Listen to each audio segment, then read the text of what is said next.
3 ఏళ్ల చిన్నారిపై లైంగిక దాడి ఆడిస్తానని తీసుకెళ్లి అఘాయిత్యం నిందితుడు అరెస్ట్ రిమాండ్. ఇగో సో 3 ఏళ్ల చిన్నారిని ఆడిస్తాను తీసుకుపోయి లైంగిక దాడికి పాల్పడ్డాడట. ఇక ఈడే ఉన్నట్టు ఆ సన్యాసి. మరి ఇంకా సన్యాసి ఇంకా ముఖానికి ఖర్చుపెందుకు గట్టిలో వాడు తెలియాలి కదా, ఎంత పెద్ద ఘనకారం చేసిండు ఎవడ పబ్లిక్ తెలియాలి కదా. ఆ దస్తి ఇప్పేయాలి. నాకు ఇప్పే అవకాశం ఉంటే ఇప్పుడే ఇప్పేస్తున్నాను. 3 ఏళ్ల చిన్నారిపై ఒక వ్యక్తి లైంగిక దాడికి పాల్పడ్డాడు. సిద్దిపేట పట్టణంలో నిర్మిస్తున్న ఒక అపార్ట్మెంట్ వద్ద నేపాల్ కు చెందిన వ్యక్తి వాచ్మెన్ గా పనిచేస్తూ భార్య మనవరాలు కొడుకు కూతురుతో కలిసి నివాసం ఉంటున్నాడు. ఈ నెల 19న అపార్ట్మెంట్ లో పెయింటింగ్ పని చేస్తున్న యూపీకి చెందిన అజయ్ అనే వ్యక్తి వాచ్మెన్ మనవరాల్ని ఆడిస్తానని చెప్పి తన రూమ్ లోకి తీసుకెళ్లి అత్యాచారానికి పాల్పడ్డాడు. 3 సంవత్సరాల పాప ఎంతుంటది, గాడిదివా మనిషిరా? వార్త చదవనికి కూడా సిగ్గైతుంది.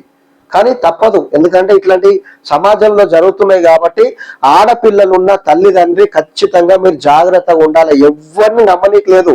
ఇంకా అసలు మీరు ఎవరినో నమ్మి చుట్టం అనుకోనో, లేకుంటే వాడు దోస్త్ అనుకోనో, లేకపోతే ఇంకా ఎవరన్నా అనుకోనని చెప్పి సొంత రిలేషన్లను కూడా నమ్మలేని పరిస్థితి ఉన్నది. సో జాగ్రత్తగా ఉండాలి.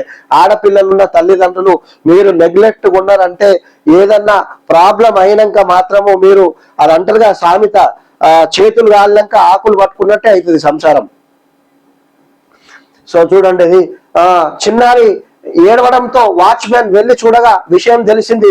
దీంతో వెంటనే పోలీసులకు సమాచారం ఇవ్వగా నిందితుడిని అదుపులోకి తీసుకొని చిన్నారిని వైద్య పరీక్షల నిమిత్తం ప్రభుత్వ ఆసుపత్రికి పంపించారు.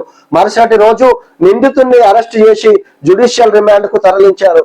సో ఏదన్నా గాని అది బాలకృష్ణది ఏదో సినిమాల గుడ్ టచ్ బ్యాడ్ టచ్ అనేది ఆ సినిమాలో కొంచెం బాలకృష్ణ బాగా చూపించిండు, ఎవరు నందమూరి బాలకృష్ణ. సో ఇది చిన్న పిల్లలకు కూడా ఆడపిల్లల తల్లిదండ్రులు ముఖ్యంగా ఆడపిల్లలకు కూడా జాగ్రత్తగా ఉండమని చెప్పాలి. వాళ్ళకు గుడ్ టచ్ ఏంది బ్యాడ్ టచ్ అని చెప్పాలి. సో ఎవరితో ఎట్లా ఉండాలనేది కూడా తల్లిదండ్రులు నేర్పియాలి. లేకపోతే సో ఇట్లనే అవుతాయి. 3 ఏళ్ల పాపను కూడా వదులుతలేరు, 70 ఏళ్ల వృద్ధులను కూడా వదులుతలేరు. ఇసుంటి ఏమంటారు అంటే సమాజంలో ఇటువంటి చీడ పురుగులు అనాలా, లేకపోతే వీళ్ళని మానవ మృగాలు అనాలా. సో ఇసుంటి వాళ్ళ కోసం కఠినమైన చర్యలు, కఠినమైన శిక్షలను ప్రభుత్వం తీసుకొచ్చి కఠినంగా శిక్షిస్తే తప్ప సో మహిళలకు ఆడపిల్లలకు రక్షణ అయితే లేదు అని చెప్పొచ్చు.